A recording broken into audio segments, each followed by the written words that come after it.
Hello guys, welcome back to LR Anime. Guys, please like the video and subscribe to my channel. Today is explanation of Soul Land 2 episode number 10-0 based on novel. So let's start. On the other side, the same thing happened more intimately due to character differences. Hikaitu looked at Xiao Xiao with a gentle gaze in his eyes. Why don't I feed you too? You are eating too little. Look at you, you are getting thin. Xiao Xiao laughed and said, I'm not that weak. I can feed myself. Go and eat. You are getting thin.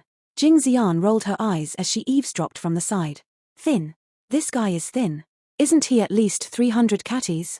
He's as big as a mountain, but she calls him thin. How did she bring herself to say that? Those in love really have extremely low intelligence. In fact, Jing Xian felt very depressed. As the first test subject of Hua Yuhao's self-created spiritual soul fusion skill, she was traumatized. Without dealing with this trauma, she knew that she couldn't challenge him in the future. Ji Juechen was even more silent. His eyes never shifted away from the front, and he was in a perpetually pensive state. At times, he would start gesturing with his right hand, as if he were trying to imitate something. Everyone enjoyed their lunch in a very relaxed mood. They didn't rush to move off. There were still 2 days to the registration deadline of the tournament. After entering Radiant City, they had to be completely wary at all times. Here, they were still able to relax and rest. Just as everyone was about to finish their lunch with delicious meat soup, the rapid clatter of horse hoofs could be heard coming in. Before everyone got up to take a look, the familiar power of Hua Yuhao's spiritual detection was unleashed. An image surfaced in everyone's minds. While Hua Yuhao's spiritual detection presented a detailed image to everyone, it was still unable to project any color. While they were far away, the image in their minds was still very clear. It was a cavalry regiment. There were 14 people in total, and they were all dressed in black warrior robes. Their steeds weren't ordinary, either. They were taller than most horses, and more than 4 meters in length, with a shoulder height around 1 meter and 80 centimeters. They were extremely large and muscular. The strange thing was that these steeds didn't have hair, only a layer of fine scales. Every steed also had a bulging protrusion on its head. Jing Xian couldn't help but say, those are hornscale horses. They're really rich. Hornscale horses weren't related to normal horses. They were soul beasts. They weren't good at offense, but their defensive strength was rather high. They possessed 2 innate soul skills, black scale armor and heavenly horn barrier. Such soul beasts usually appeared in herds, because they weren't good at fighting. That was also why they rarely appeared in soul beasts' forests. They mainly lived in the grasslands. Their lack of fighting strength meant that they were compensated in other areas. Hornscale horses had great endurance, around 3 times that of ordinary horses. They were also very quick. When they moved, even at a full gallop, they could also unleash their heavenly horn barrier to protect themselves and reduce wind resistance. As they could be tamed by humans, the nobility of the various empires kept them as pets. One hornscale horse could be sold for between 5,000 and 10,000 gold soul coins. If they were 100-year hornscale horses, they could cost 10 times more. It was even more expensive for 1,000-year hornscale horses. These prices were so astronomical that demand became almost zero. As for those that were at least 10,000 years old, they barely existed at all. They usually couldn't evolve to that level due to their ancestry. Even though there was a legend that they possessed a shred of the unicorn bloodline, that little amount of heritage was barely significant. A unicorn was a transcendent soul beast. Furthermore, unicorns were rumored to be at the same level as the divine giant dragon, but their existence was also seen as a myth. All of the men were riding hornscale horses. Their leader, who was an elder, was even riding a 100-year hornscale horse. It wasn't exaggerated to claim that they were rich. Hornscale horses were indeed very quick. In a matter of seconds, the cavalry regiment quickly appeared in front of Shrek's 7 monsters. Shrek's 7 monsters had chosen a good spot to rest. The ground was level, but elevated. The view was great, and there were even a few huge trees around. It was very cool as they took shade under the trees. The fragrance from their meat soup also made the entire atmosphere feel more rustic. The cavalry regiment quickly discovered them, and the elder lifted his hand, stopping the others behind him.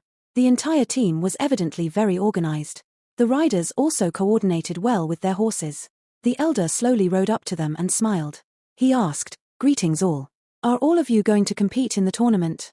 Seeing that the other party was being very ceremonious, Bei stood up and walked a few steps forward before replying, "Yes, we are from the Tang sect. We are going to Radiant City for the tournament." The Tang sect. The elder was stunned. He didn't seem to have a deep impression of the sect in his mind. It took him some time before he recalled, "Oh, it's a very ancient sect.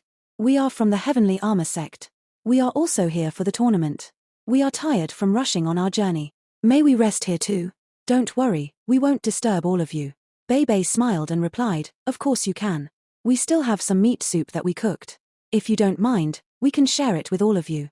The elder laughed and said, "That would be great. Everyone, dismount." As he spoke, he leapt off from his horse first. Not only was the size of a 100-year hornscale horse different, but the bump on its head was also larger, with a patch of brown scales at the center of its forehead. After the elder dismounted, it obediently went to one side to graze. There weren't many soul beasts that fed on grass. This hornscale horse had great endurance, and it wasn't very troublesome to feed. This was also a reason why the nobility loved them.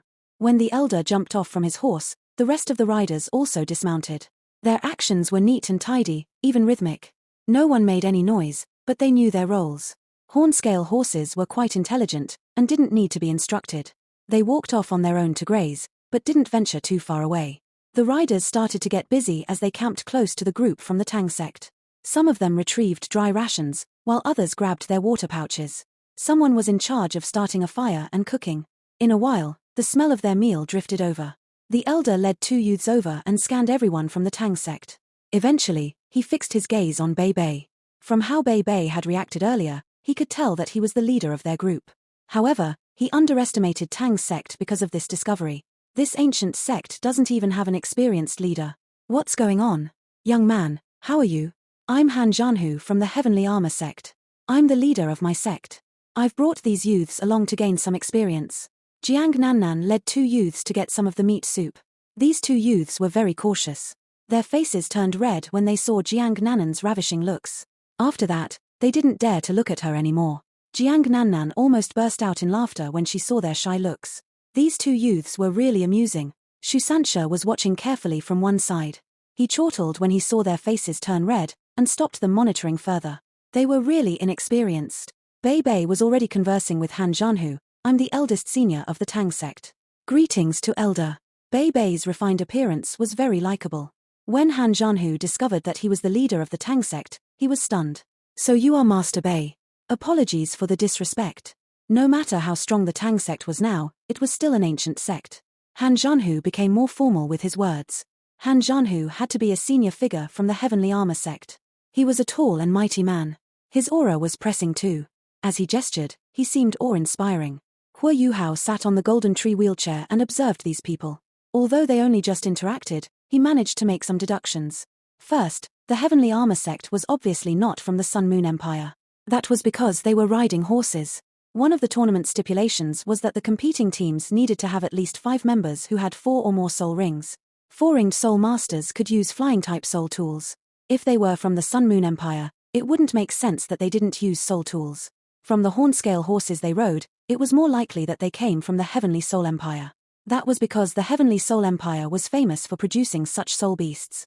Besides this, Hua Yuhao could also tell that the Heavenly Armor sect had very strict rules. The young cavaliers were filled with fear and respect as they looked at Han Jianhu. They were also very organized. In addition, they rarely spoke to one another. Even when they conversed with one another, they whispered. Such a disciplined sect was quite admirable. Bei Bei's brief conversation with Han Jianhu verified Hua Yuhao's guess. The Heavenly Armor sect indeed came from the Heavenly Soul Empire. The Heavenly Soul Empire was furthest from the Sun Moon Empire. They had been on a long journey for 20 days and were now about to arrive at Radiant City. After briefly greeting the rest, Han Jianhu thanked the Tang sect for the meat soup and left with the 2 youths. The 2 shy youths stole glances at Jiang Nannan only when they were returning to their own campsite. Wang Donga squatted down beside Hua Yuhao at this moment and whispered, "They are so shy. From their looks, it seems like they hardly leave their sect." "That's interesting." Hua Yuhao chortled. "This Heavenly Armor sect appears quite impressive. Their abilities should be quite decent, seeing how disciplined they are. Elder Han must at least be a soul sage. The rest probably possess at least 4 rings each. A few of them should even have 5 rings. Their abilities are quite good." The first requirement of the Continental Elite Youth Soul Master Tournament was that the competitors couldn't be above 20 years of age. It was very rare for one to become a Soul King before he was 20 even through the use of herbs. Through his observation, Hua Yuhao was certain that this Heavenly Armor sect team could rival a top 8 team in the previous edition of the tournament in terms of overall abilities. This showed how competitive this edition of the tournament would be. The team from the Heavenly Armor sect was eating and resting quietly. Those from the Tang sect were also enjoying a rare relaxed moment. It was noontime, the hottest time of the day. According to Bei Bei, they should continue their journey after noon passed. Wang Donga lifted Hua Yuhao from his wheelchair and let him lie down on a mat that she laid on the grass. This was more comfortable for him. She sat beside him and used her thighs as his pillow. Hua Yuhao could smell Wang Donga's fragrant scent as he laid on her soft, springy thighs. Hua Yuhao let out a long breath and reached out his right arm to hug Wang Donga's waist. He had blissful look on his face. There was a big tree behind Wang Donga. She leaned quietly on it. She was also enjoying the peaceful atmosphere. She was combing Hua Yuhao's hair and occasionally massaged his head to help him relax. Very soon, Hua Yuhao fell asleep in this sweet and comfortable environment. The rest of the Tang sect members all unwittingly surrounded Hua Yuhao and Wang Donga in the center. Jiang Nannan and Shu Sanxia leaned beside a huge tree. Shu Sanxia wanted to hug her, but Jiang Nannan only allowed him to hold her hand. Things were the opposite for Xiao Xiao and He Kai-tu. Xiao Xiao's head was on He Kai-tu's muscular arm as she closed her eyes for a brief bit of shut-eye. Occasionally, He Kai-tu would watch her with a doting look and caress her long hair. There was a blissful and gentle look in his eyes. Ever since he had established his relationship with Xiao Xiao, He Kai-tu had pampered her even more. They were together every day. He Kai-tu didn't even dare to touch Xiao Xiao's hands easily. However, she was very nice. Xiao Xiao was like a ceramic doll in his eyes. He was afraid of hurting her. Xiao Xiao took the initiative to get close to him, and He Kai-tu accepted her advances in embarrassment. Every time Xiao Xiao tried to hold his hand, he would look very happy. Xiao Xiao loved his expression every time this happened. Bei Bei, Ji Juechen, and Jing Xian sat together. They were conversing. From how they kept on glancing at Hua Yuhao, it was evident that they couldn't forget his immense spiritual power. Ji Juechen looked excited. It was obvious that he had developed some ideas after being inspired by Hua Yuhao today. The disciples from the Heavenly Armor sect didn't rush to proceed on their journey either. They returned the pot that they had brushed clean and also rested beside the trees after expressing their gratitude once again. It was evident that they were quite exhausted after traveling quickly for 20 days. They didn't even bother to meditate. Apart from the few who were standing guard, the rest went to sleep. Although there were more than 20 people in this forest, as well as several hornscale horses, it seemed very quiet at this point in time. It was so peaceful that it looked like material for a beautiful painting. It was a pity that this didn't last. Just as everyone was enjoying the peace and quiet, a hooting sound came from afar. The piercing howls seemed to get closer and closer. Those who were awake started to look into the distance. There were more than 10 people, but they were descending from the sky. Their wide flying-type soul tools started to retract as they landed on the ground. They landed on the side of the Tang sect's campsite opposite the Heavenly Armor sect. This group of people wasn't as disciplined as those from the Heavenly Armor sect. They made a lot of noise as soon as they landed. I'm beat. This place isn't bad. We should rest here. Oh look, there's quite a number of people here. Look, are those hornscale horses? They look great. It's a pity that they can only gallop on the ground. Compared to flying-type soul tools, they're much inferior. Hey, they should be country bumpkins who are here to compete too. It's already a feat to ride hornscale horses. Guys, let's rest quickly. Who brought dry rations? I'm a little famished. There aren't any dry rations. Radiant City is not far from here. We can eat when we reach the city. No one brought dry rations because we are so close to the city. There are many delicacies in Radiant City. No, I'm too famished. Let me have a bite first. Those country bumpkins should have brought food since they came from afar. Let me ask them for some. Everyone from the Tang sect and the Heavenly Armor sect furrowed their brows as they heard the noises that came from this bunch of soul masters that had just landed. The environment and atmosphere here were very quiet and peaceful, but their arrival disrupted everything. These newly arrived soul masters were clad in yellow warrior robes. All of them had flying-type soul tools behind them, which they removed after landing. They were led by 2 middle-aged men, who were conversing with one another. The noises came from the youths who were under them. It was a plump youth who had mentioned that he was famished. With his small nose and small eyes, he looked like a contemptible fellow. Since they landed nearer to those from the Tang sect, he naturally went to ask for food from those from the Tang sect. This plump youth started to walk towards them. Hey brothers, do you have food? Can you spare some for me? The plump youth looked very slipshod. His hands were on his waist, and he was asking them to be charitable towards him with his eyes. No one from the Tang sect spoke. Hua Yuhao was in a deep sleep. Wang Donga continued to brush his hair, while Shu Sanxia and Jiang Nannan were still seated together while holding hands. He Kai-tu was caressing Xiao Xiao's hair, and Bei Bei and the other few were still engaged in their discussion. No one listened to the plump youth's words, and he didn't elicit a response. Hey, are all of you deaf? He shouted unhappily. Give me some food, or else I'll deal with all of you. Stop pretending. Wang Donga furrowed her brow and twisted her head before saying, lower your volume. The plump youth looked over as he heard her words. When he saw her, his mouth opened wide. His facial fat jiggled, and his bean-sized eyes shone with a greedy look. He had uneven yellow teeth, and let out intense bad breath. His saliva was even dripping out of his mouth. Even his tone of voice changed. Beauty, beauty, what a beauty. As he spoke, he couldn't help but walk towards Wang Donga. Beauty, my name is Feng Ling. I'm the most outstanding young talent from the Heaven's Gate. You are too beautiful. The bad breath from his mouth was even poisonous. His saliva even caused the plants and grass to fume as it landed on the ground. Wang Donga wore a cold expression on her face as she saw him walking over. Her gentleness was only for Huo Yuhao. However, she wasn't a gentle person by nature. Scram! Wang Donga shouted. Feng Ling glared at her. What? Did you just tell me to scram? Do you know who I am? I'm the young sect leader of the Heaven's Gate. My father is the current sect leader. Wang Donga lifted her head slowly, and also lifted her right arm. At this point, a huge figure blocked the view in front of her. A cold aura left Wang Donga stunned. In the next moment, she lowered her head again and continued to brush Huo Yuhao's hair. Feng Ling wasn't tall. He felt a shadow appearing, and Wang Donga was blocked just like that. When he lifted his head to look, he saw a cold-looking, handsome face in front of him. Scram! Ji Juechen's voice wasn't very loud, but it was very sinister. Feng Ling shuddered and felt goosebumps rising on his skin. He subconsciously retreated a few steps. Who are you guys? Although Feng Ling was ugly and lecherous, he wasn't stupid. He had already mentioned his identity as the Heaven's Gate young sect master, but the person in front of him didn't seem to care. He was immediately alarmed. Furthermore, those who were strong had their own special characteristics. Such a special characteristic was very evident on Ji Juechen. He knew this person wasn't to be trifled with, and he was also not alone. Ji Juechen didn't say anything else. He was someone who didn't like to speak. He lifted his hand and retrieved his judgment sword. His love for swords was like Huo Yuhao's love for Wang Donga. He never left his sword in his storage-type soul tool. It was always by his side. That was why he was called a sword fanatic. Seeing that Ji Juechen had retrieved his sword, Feng Ling turned around and fled. All of you need to watch out, he cursed as he fled. Ji Juechen didn't stand down. He wielded the judgment sword and followed Feng Ling towards the rest of the Heaven's Gate disciples. Since when were Ji Juechen and Jing Xian afraid of anything? They loved trouble. Ji Juechen's competitiveness came to the surface as he was provoked. Initiating an attack was in line with his personality. Jing Xian didn't follow him. She had been greatly agitated by Huo Yuhao earlier, and hadn't recovered yet. Furthermore, she also felt something from the immense spiritual pressure that Huo Yuhao had brought upon her.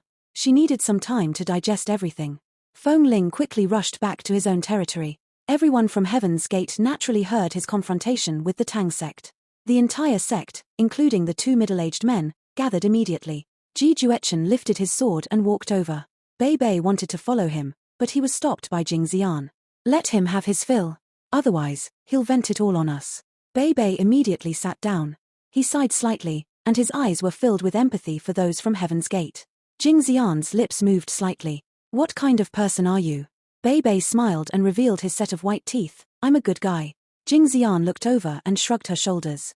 Ever since she came to Tang sect, she had smiled far more often. Who are you? What do you want? One of the middle-aged men shouted at Ji Juechen as he walked over. Ji Juechen was holding the judgment sword. As he moved forward, his aura was changing tremendously. It was as if he and his surrounding environment had assimilated. However, the environment didn't assimilate with him. On the contrary, he assimilated with the environment. Everything surrounding him became extremely quiet. Even the birdsong that could be heard earlier disappeared. The colorful and radiant world turned dim and gray. The two middle-aged men started to turn serious. Ji Juechen finally stopped. Either you beat me or I'll beat you. As he spoke, he lifted his judgment sword and grabbed it with both hands. He lifted it high above his head. A weird glow extended from the sword hilt. 2 yellow, 2 purple, and 2 black soul rings quickly rose from Ji Juechen's feet. However, these soul rings turned gray in the next moment. His entire body turned gray too. Solitary sword domain. The layer of gray started to expand at a frightening speed. The surroundings were dyed gray all around him. Huo Yuhao finally opened his eyes. He was impressed. Brother Ji's domain is getting more and more complete. Those from the Heavenly Armor sect naturally noticed the confrontation that was going on. Han Zhanhu stood up and watched what was happening. When he saw Ji Juechen walk towards the Heaven's Gate disciples and unleash 6 soul rings, his expression changed. Although Ji Juechen looked older than 20, he was definitely not older than 30. For him to become a soul emperor at that age meant that he was the best among everyone of the same age. When Ji Juechen lifted his judgment sword and his soul rings turned grey, Han Zhanhu's expression also turned serious. He must possess great abilities given these strange things I'm seeing. This young man is extraordinary. The Heaven's Gate disciples wouldn't allow Ji Juechen to bully them, either. They quickly spread out. The two middle-aged men also unleashed their soul rings. Just like Ji Juechen, they were six-ringed soul emperors. However, the color of their soul rings was slightly different. One of them had 3 yellow and 3 purple soul rings, while the other had 3 yellow, 2 purple and 1 black soul ring. Evidently, it wasn't their first time teaming up with together. The Soul Emperor with the 3 yellow and 3 purple soul rings retreated quickly. At the same time, he lifted a soul cannon to his shoulder. The soul rings on his body flashed, and his soul power undulations increased significantly. He was an orthodox soul engineer. The other middle-aged man stood in place without moving. As a clanging sound rang out, a thick suit of armor appeared on his body. The pitch-black armor carried a little silver light. Evidently, it was created using some form of special metal. This armor, including a helmet, covered his body from head to toe. Not only that, but this close combat soul engineer even had a shield in his hand. The Heaven's Gate sect was a soul engineering sect. Besides these two middle-aged men, the rest also unleashed their soul tools. Fengling also wore a suit of armor and carried a shield. Furthermore, his armor seemed stronger than the middle-aged man's. However, he only had 4 soul rings. Bearing his shield, he protected himself like a turtle in its shell. It seemed as if he was afraid that no one would know he was fearful of death. Boom! An intense ball of white light was unleashed from the middle-aged man's soul cannon. The aggressor always possessed the advantage. Ji Juechen appeared in front of them, and his soul rings were the best combination a soul emperor could possibly have. These two middle-aged men from the Heaven's Gate acted very cautiously. They had unleashed the cannon strike to test Ji Juechen's abilities. The rest of the Heaven's Gate disciples were spread around them. Although they retrieved their soul tools, they didn't attack. Ji Juechen was alone. He had many compatriots who were resting. When the Heaven's Gate disciples saw his 6 rings, they were dumbfounded. Most of the people they interacted with only had 4 rings. There were even those who only had 3 rings. Just having the soul tools they did was considered quite decent already. Ji Juechen stood in place and slashed his judgment sword forward. His actions were simple and direct. The judgment sword turned black and accurately struck the soul cannon shell. The middle-aged man who had fired the cannon was stunned. Not only did Ji Juechen not avoid the cannon shell, he even struck it directly. What was going on? This was a Class 5 soul tool. Its explosive strength was tremendous. However, he was stunned in the next moment. The pitch-black sword and burning white cannon shell contrasted each other. However, the cannon shell seemed to stall slightly as it made contact. It seemed to be on the verge of blowing apart, but it was swallowed by the black that came from the sword in the next instant. None of its energy was released. Ji Juechen was very confident. As he stepped forward with his left leg, he continued to slash with his sword. The previous black turned into a blinding brightness. In that instant, his entire person seemed to have turned into a silver sun. The intense brightness blinded the Heaven's Gate disciples temporarily. The silver light retracted amidst their groans. The close combat soul engineer holding the shield had already shifted from his position, retreating 3 meters. Ji Juechen stood where he was quietly. His judgment sword had lost its glow by now. A crisp clang resonated from the soul engineer that retreated. Following this, an astonishing scene appeared. A streak of silver light was released from his shield. It expanded like the patterns on a turtle shell. A crackling sound followed as the shield was turned into a pile of debris on the ground. Not only this, but the expanding silver light even appeared on his armor. It started from his helmet all the way down his body. His entire suit of armor cracked and fell off. The weird thing, however, was that he wasn't hurt at all. There were nearly 40 people on this empty patch of land. However, the entire patch turned eerily silent at this instant. Even the sounds of birds chirping couldn't be heard in this domain. The grayness seemed to be spreading ceaselessly. Everyone from the Heaven's Gate was engulfed. Ji Juechen's gaze was as cold as ever. However, he appeared much more disappointed this time. He gently shook his head and turned around. He placed the judgment sword on his shoulder and walked back towards the Tang sect. The grey domain followed him back. He was already very handsome, but in this brief fight, his suaveness had shocked everyone. He was a sword fanatic, and only lived for fighting and swords. He wasn't an executioner. Moreover, that instantaneous control was something that he pursued. In his eyes, the Heaven's Gate disciples weren't fit enough for him to truly unleash his sword. Han Zhanhu was astonished. There was only one thought in his mind: if I were the one standing in front of him, what would I do against his sword? Ji Juechen's fighting method was one of a kind. He was neither a soul master, nor a soul engineer. However, he was very strong, especially in control. If he could tear his opponent's shield and armor apart, he could definitely tear his opponent's body apart as well. However, he didn't harm the man. He only threatened him with his sword, and caused everyone from the Heaven's Gate to freeze in place. Feng Ling was shivering and something wet could be felt at his crotch. Who did I just offend? The middle-aged man who unleashed the long-range strike took 2 steps forward and came up beside his partner. He asked softly, "Senior, are you okay?" He only saw his senior's pale face. His body shuddered, and he twisted his head to look at his compatriot. He whispered, "Let's leave." He quickly removed the remaining parts of his helmet and gestured towards the Heaven's Gate disciples. At this point, everyone from the Heaven's Gate moved away in a disciplined fashion. They were extremely quick, as if they were scurrying off. The fastest to flee was Feng Ling. His fat seemed to be filled with new strength now. Ji Juechen had already returned to Hua Yuhao's side. He turned to look at Hua Yuhao as if he were asking him something. Hua Yuhao smiled and replied, "Obliteration of darkness, instant brightness. You are really impressive. You've merged with your sword." A smile was revealed on Ji Juechen's cold face. It was a rare smile. "If you could move at all, I wouldn't be able to beat you." Hua Yuhao chortled, "That's hard to say. I'm only stronger than you in terms of my spiritual power. However, the sword intent formed from the combination of your spiritual and soul power is becoming more and more sturdy as you slowly grow. If this continues, you'll be stronger than me, at least in that aspect." Ji Juechen's eyes brightened. He seemed to understand something, and nodded towards Hua Yuhao. "Let me sleep a while." Hua Yuhao was still laying on Wang Dong's lap. "Okay." Ji Juechen acknowledged his words and returned to his original position. After those from the Heaven's Gate left, the Heavenly Armor sect also started to move off. Before they left, Han Zhanhu went over to speak to Bei again. However, his tone of voice was rather different from before. He didn't dare to underestimate the Tang sect anymore. Those from the Tang sect also didn't stay much longer. After Hua Yuhao woke up from his nap, they embarked on their journey again, proceeding towards Radiant City. At the same time, Wang Dong dressed like a guy again for safety precautions. As Hua Yuhao was in a wheelchair, they were moving much slower than before. It was already sunset by the time they arrived at Radiant City. Among all of them, Hua Yuhao, He Kai-tu, Wang Dong, Nana, Ji Juechen, and Jing Xian had been to Radiant City before. They weren't unfamiliar with this place. However, the rest of Shrek's 7 monsters were all astonished. Radiant City was the largest city on the continent. When they saw the tall buildings, they were even more shocked. Their expressions also turned more serious. All of them came from the 3 empires of the continent.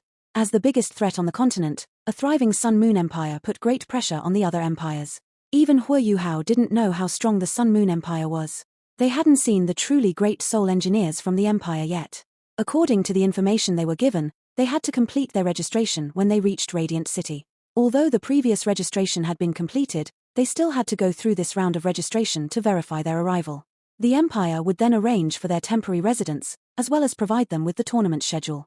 As they had competed in the last edition of the tournament, Shrek's 7 monsters were all profoundly moved as they arrived at the city. Compared to the congested streets of Star Luo City, Radiant City looked much more orderly. Although the crowds on the streets had increased, it didn't feel packed.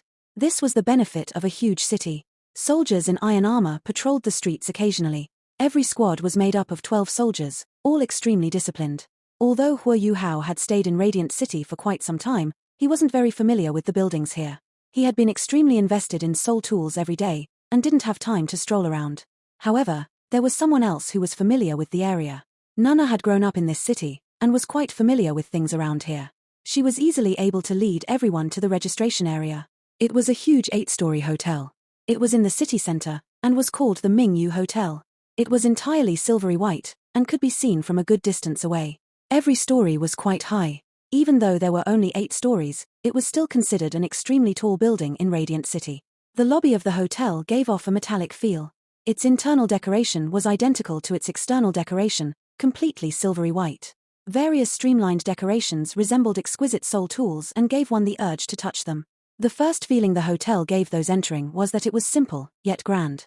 At this moment, there were many people gathered in the lobby. When Hua Yuhao and the others entered, they were immediately greeted by a young lady in a long silver dress. "Greetings. Are all of you here for the Continental Elite Youth Soul Master Tournament?" The young lady was tall and slender, and also very beautiful. Her long silver dress fit her body to a T, and extended all the way to her calves, looking quite elegant. She wore a light smile on her face and seemed very amiable. Yes. Shu Sancha was walking in front, and he hurriedly acknowledged her words. The young lady smiled at him and said, "I'll need all of you to wait because many teams have also just arrived. Follow me." As she spoke, she led everyone into the lobby. Before they moved off, she subconsciously glanced at Huo Yuhao. This is weird. They are here for the tournament. Why did they bring someone in a wheelchair? Huo Yuhao appeared to be very calm. He wasn't affected by the young lady's gaze.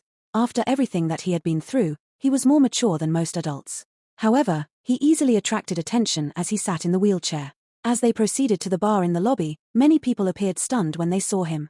The other members of the Tang sect subconsciously surrounded Huo Yuhao, trying to block him from the limelight. The bar was at the east side of the hotel and covered 1,000 square meters. The bar was filled with white sofas made from genuine leather. They were led to one sofa, and the young lady left after greeting them. Immediately, a waitress in a short white dress walked over and served them some snacks and drinks. The service was exceptional. After the waitress left, Shu Sancha said to Bei Bei, "Little Bei, don't you find this an eye-opener?" Bei Bei snapped, "Call me eldest senior." "What eye-opener? Look at you. You are turning lecherous again." Shu Sancha immediately sat up straight and said, "Don't spout nonsense. Who doesn't know that I'm the most honest and reliable person? There's only Nan Nan in my heart. Besides her, I won't even take a look at any other girls. Of course, that's excluding Donga, Xiao Xiao, Nan Na, and Sister Xian." Everyone grinned when they saw his honest expression. Huo Yuhao also laughed. "Third senior, are you really sure you are talking about yourself? Are you certain about that?" Shu Sancha was embarrassed. "Yuhao, don't embarrass me. I'm working in that direction. This is all because of Nan Nan. Although I attracted many girls with my charm in the past because I was too flirtatious, all I can do now is appear less lecherous." Bei Bei shook his head and sighed. "How dare you call yourself charming in front of Brother Ji?" "Brother Ji, I'm not one who picks on others, but I think that Sancha has made new discoveries in terms of his soul skills, seeing how brazen his words are. When we settle down later, you must really spar with him to improve your cultivation." Shu Sancha was furious. "Bei Bei, you, Brother Ji, don't listen to his nonsense. I heard from him yesterday that his holy light dragon has awakened, and he has learned a new move. You should spar with him instead." Ji Juechen's expression didn't change. He only nodded at Bei Bei and said calmly, "All right." After that, he turned to Shu Sancha and also nodded at him before saying agreeably, "All right." Both Bei Bei and Shu Sancha were stunned. Bei Bei said helplessly, "Harming others without helping yourself. Is there any point in that?" Shu Sancha laughed coldly, "What do you think? You were the one who started everything." He Kai too was watching the two of them from one side, and was amused. He didn't make a sound, though. The ladies behind him were also smiling. When Bei Bei and Shu Sancha were together, they always mocked each other less than 3 sentences after their conversation began. Huo Yuhao shut his eyes as he heard his seniors bickering. It seemed like he was about to sleep again. However, Bei Bei and Shu Sancha quieted down when they saw him shutting his eyes. They knew it represented something. Indeed, a weird scene was presented in everyone's mind at this moment. The image that surfaced in their minds was from a high point of view looking down at the hotel lobby. Everyone could be seen. They were presented in colors this time, but the colors were only limited to black, purple, yellow, and white. The number of people was also gradually decreasing. Huo Yuhao's thoughts rang out in everyone's minds. "I've excluded those without any soul power undulations." Black represented a cultivation of at least 7 rings, purple represented 4 or 5 rings, yellow represented 3 rings, and white represented 2 rings and below.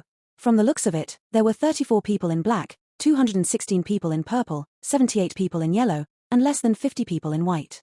This video will end here. Thank you for watching.